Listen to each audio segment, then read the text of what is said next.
So let me ask you a question. Trump is getting the hell out of here.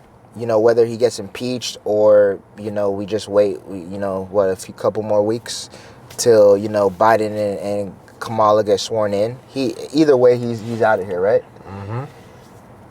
So that ends 4 years of Trump and the Trump administration. Do you think we stop seeing Trump flags being waved around? No. Okay. I think Trump flags, they're at least going to be here to stay for the next 4 years. Okay. Why? It's interesting because for the voting this year, you had 75 million people vote for this man. Right. Even though Biden had the biggest turnout in votes in U.S. history, right, Trump was number 2 in turnouts in votes in U.S. history. But Trump lost. He did lose. Trump lost, and whether you feel like the vote was stolen or the election was stolen or not, the fact is he's no longer going to be our president. We have a new commander-in-chief, which is Joe Biden. We have a new president. So I guess what I'm getting at is it seems like these Trump flags signify more than him being the president of the United States.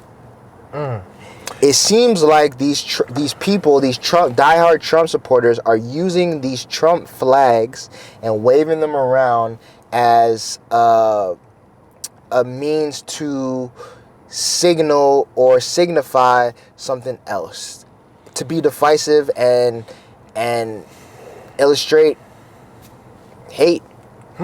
So if I'm picking up what you're putting down, okay, are you saying is the Trump flag the new Confederate flag? Pick it up, man. That's what I'm saying. Man, you know what? From the outside looking in, the Trump flag is resembling and gearing towards being the new Confederate flag. Because face it, the Confederates lost in 1865. Right. But for some reason, you have an asshole that was in the Capitol waving the Confederate flag today. Alongside the Trump flag. 165 years later, the losers of the Civil War are still waving the Confederate flag. The descendants of the losers are waving the Confederate flag. So that lets you know the ideology was passed down.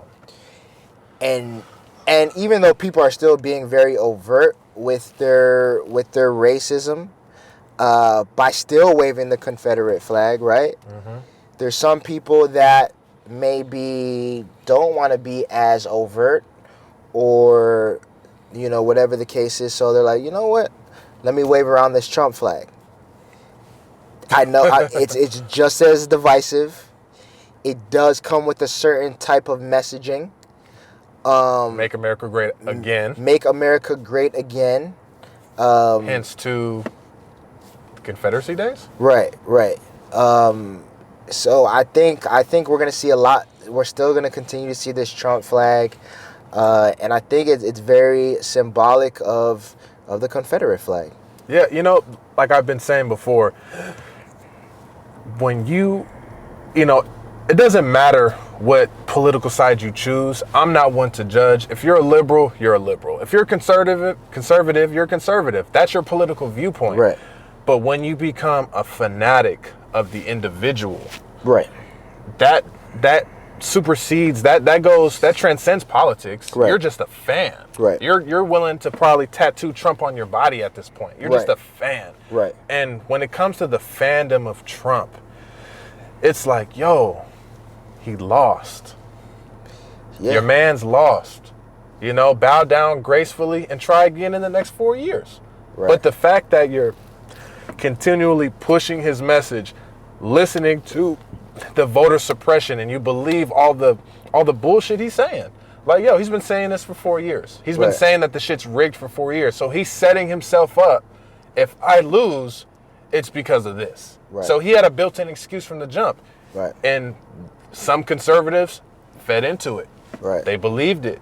They absorbed it, and to this day, they're still fighting for this man when he lost. Right.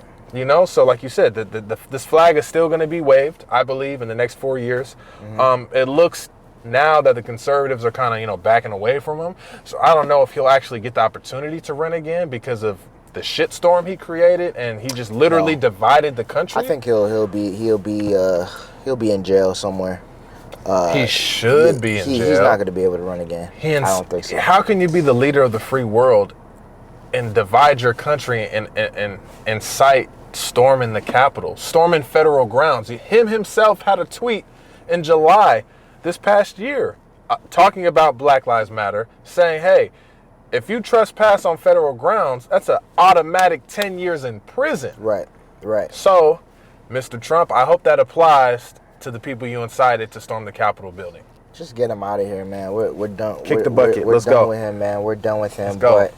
But, yeah, man. And I think, and that's just our POV, right? I feel like the Trump flag, and maybe we're being a little bit extreme in regards to comparing the Trump flag to the Confederate flag, but from our POV, you have to understand Trump's messaging and stance comes with a lot of hate. A lot of dog whistles. It comes with a lot of dog whistle. It comes with a lot of hate for the black and brown community. Him saying he's going to build a wall. He's been saying that from the inception of his campaign.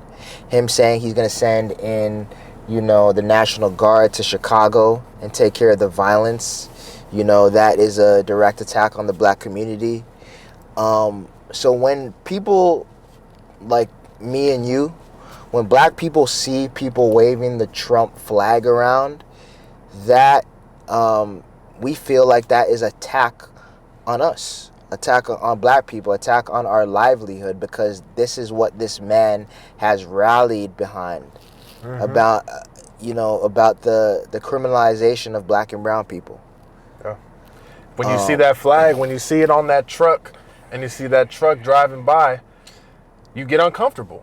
You start to think, well, are you just a Trump supporter? And is it just your political stance? Or do you side with, a lot of the racist stances he has as well? And are you ultimately racist? And that's what we see. And that's what we see similar to when we see the Confederate flag. The Confederate states were for slavery. While the northern states were trying to abolish slavery, the Confederate states were for slavery. So the fact that you're still, even though you lost the Civil War, you're still waving around the Confederate flag, that must mean you're still for slavery. And you could be consciously for, slavery or the oppression of black people, or you could be subconsciously. You're not even aware of it, but because of the stories and the things that have happened in your experience, you subconsciously have downloaded that, and you know what? You may not say it, you may not consciously think it, but it's deep down in you. You're like, yeah. Right. And what's crazy is I was talking to my wife, Shelby, and she's from Atlanta. She's from Atlanta, Georgia, and I was just telling her because my friend sent me an article a while back. It was basically saying one of the southern states actually removed the Confederate flag or symbolism from their state flag. And there's only, I want to say, maybe 1 or 2 states left in the South that still has the Confederate flag on their state flag.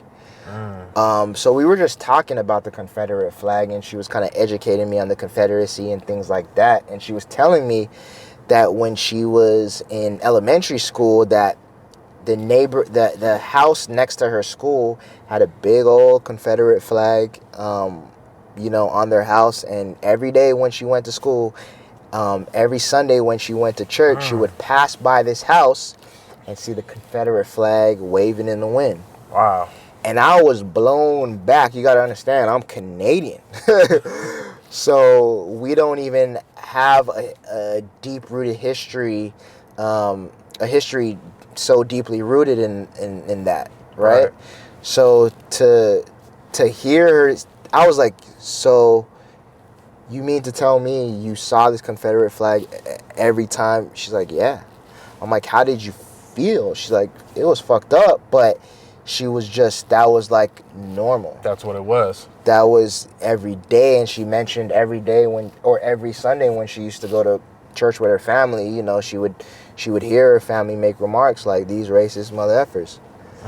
You know, so imagine being black and growing up in the South, where these people are still waving around this Confederate flag. I couldn't. And you're essentially forced to, go to school with people like this. You're Think like that. You're forced to go to church and commune with people that are blatant in their racism. That would be tough, especially like with how we are today.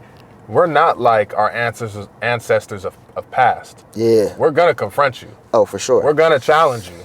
We're not sure. backing down. So for me, I couldn't imagine that because Right. there would be some type of, audible confrontation. Right. And wherever that argument led, wherever. But I just couldn't imagine like somebody putting that in my face. Right. And today we see these Trump flags put in our face, and it gives you the same feeling. Right. Like damn, like, are you a conservative or are you a Trump fan? Because I feel like there is a difference. And we don't know, right? We don't. But now that he's out of office, we should know.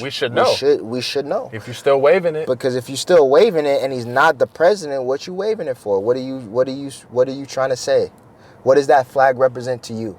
Now that he's not there. Right. And that's heavy. That's heavy. So, man, that's some heavy shit. It is, But like we said, man, two Americas. We live in our world. We live in the America, that we're trying to change and create.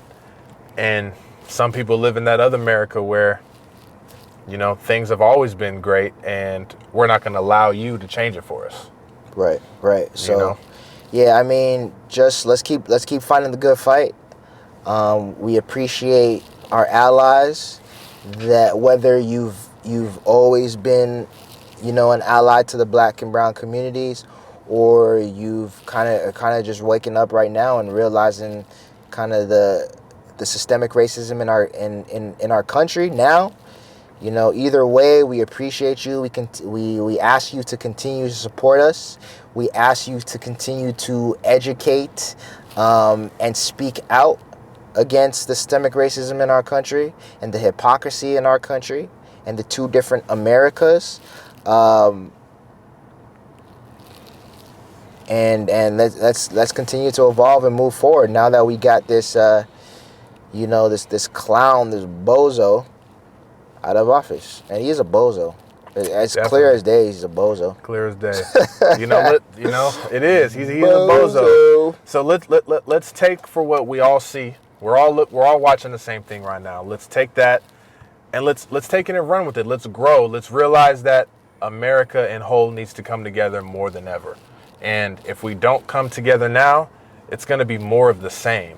And if you're willing to deal with more of the same, then we're not for you, because we want things to change. We want it to be equal. We need things to change. We want to have equal opportunity for all people, no matter what color, no matter religion, no matter if you got one leg, one eyeball, you're an alien.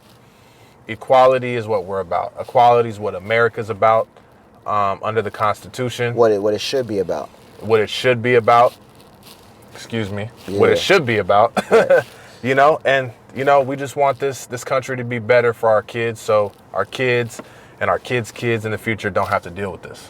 And so we can all be proud of this country, and we can all wave the American flag and know that when we see that flag, it's something that we all are proud of. We're all proud of. Not just a certain section or demographic or race in this country. Because we all came together to make sure we're all on equal footing together. I like it. Hey, brother. And I think that ends another episode of Driving While Black.